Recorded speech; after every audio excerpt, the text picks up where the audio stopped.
Le Grand Matin Sud Radio, 7h-9h, Jean-Jacques Bourdin. Il est 7h24. Nous retrouvons évidemment Stéphanie Delestre comme tous les vendredis. Avec Stéphanie, nous parlons de l'intelligence artificielle. Comme chaque vendredi, donc, Stéphanie, vous nous parlez de l'IA et cette IA qui change notre quotidien. Mais comment change-t-elle notre quotidien ? Ce matin, c'est dans l'actu, Stéphanie. D'abord, bonjour. Bonjour Jean-Jacques. La fête du travail.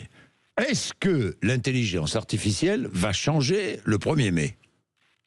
Alors vous avez raison, on est en plein dans l'actualité puisqu'hier on a vu que c'était la fête du travail. Et aujourd'hui on est tous de retour au boulot, enfin presque tous. Mais avec l'arrivée massive de l'intelligence artificielle dans nos entreprises, une vraie question se pose. Est-ce qu'on aura enfin une fête du travail dans 10 ans, encore, enfin, ou est-ce qu'on aura juste une fête de l'algorithme ? Parce que, en fait, on en parle tous les vendredis, l'IA transforme déjà beaucoup les métiers, et en fait, Jean-Jacques, c'est sûr, ça va s'accélérer. Selon une étude récente de Microsoft, on est entré dans une phase d'adoption massive de l'IA dans les entreprises. Et les chiffres sont clairs et forts. Près d'un salarié sur 2 dans les grandes boîtes utilise déjà des outils d'intelligence artificielle pour aller plus vite, pour mieux rédiger, pour mieux répondre, pour mieux s'organiser. Alors là, on parle de quel métier, oui, ouais, Stéphanie ? En fait, de beaucoup de métiers. Par exemple, les assistants administratifs. Ils sont remplacés en partie par des outils qui organisent les agendas, qui répondent aux emails, qui rédigent des synthèses, les comptables aussi. Par exemple, toutes les tâches de saisie, aujourd'hui, elles sont automatisées.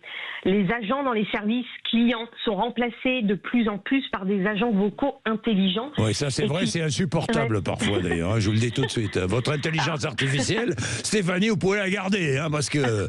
Non, mais on attend des heures, on est renvoyé, on ne sait plus, on dit oui, non... non, mais c'est vrai. Et les vendeurs, même les vendeurs en boutique vont être remplacés. Alors, pas remplacer complètement justement les vendeurs, mais en fait, les intelligences artificielles peuvent les aider à savoir quoi proposer à qui, à quel moment. Et là où vous avez raison, Jean-Jacques, c'est que l'intelligence artificielle, ça marche pas toujours. Évidemment que ça marche pas toujours. Bon, est-ce que ça veut dire, Stéphanie, qu'il y aura moins de travail demain ? Alors, pas forcément moins, Jean-Jacques, mais pas le même travail, ça c'est sûr. L'IA aujourd'hui, elle est capable de supprimer des tâches, mais en tout cas, ce qui est sûr aussi, c'est qu'elle n'est pas capable de supprimer les êtres humains. Aujourd'hui, à l'heure actuelle, elle fait disparaître tout ce qui est répétitif, chronophage, épuisant, et elle libère du temps pour autre chose. Par exemple, faire de la relation client avec beaucoup plus d'empathie, réfléchir plus longtemps à de la stratégie, la création, et puis bien sûr, le contact humain, c'est super important.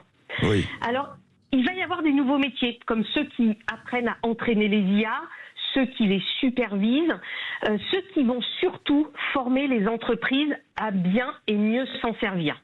Oui. Alors Jean-Jacques, en conclusion, l'IA, elle va pas tuer le travail, en tout cas pas tout de suite, mais ce qui est sûr, c'est qu'elle va le reconfigurer. Pour que ça se passe bien, il faut accompagner les salariés et pas les laisser seuls face à la machine. Il faut savoir former, anticiper. Et surtout, ne pas oublier que le travail, ce n'est pas juste une ligne de code, c'est aussi du lien, de la fierté, du collectif. Alors, on revient à notre question du début. Est-ce qu'avec l'IA, il y aura encore une fête du travail ? Moi, ma réponse, c'est que oui, elle sera toujours là. Mais peut-être que demain, en fait, la fête du travail, elle sera surtout sur le travail qu'on aura su transformer et pas sur celui qu'on aura subi. Bien, merci Stéphanie. Alors, on dit toujours fête du travail, mais en fait, c'est pas la fête du travail. C'est un jour chômé, le 1er mai. Justement, c'est la fête du non-travail, le 1er mai. Je dis ça, mais c'est vrai. On dit toujours fête du travail, mais comme on ne travaille pas, c'est pas du tout la fête du travail. C'est la fête du non-travail, le 1er mai. Bon.